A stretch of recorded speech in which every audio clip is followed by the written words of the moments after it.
继续来看这个台北市超速的翕相，今年1月到10月开出超过39万张的罚单。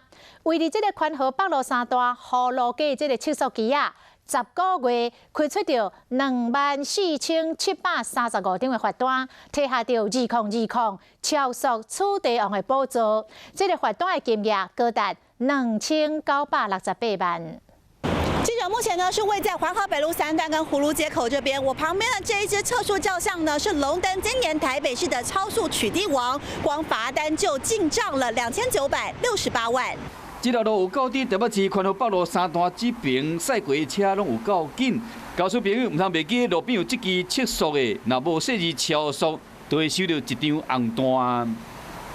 它是往北投洲美快速道路这个地方，它的路幅也比较宽，有时候车少的时候会有这个超速的状况。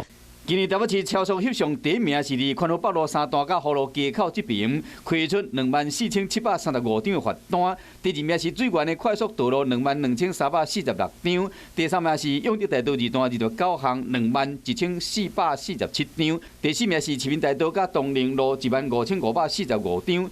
第5名是明水路325号头前这支11512张。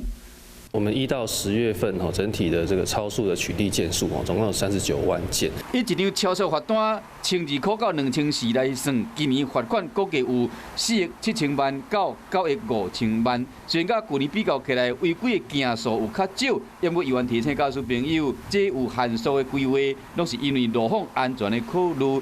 莫超速，才有反应的时间较安全，嘛唔通甲新台票激气。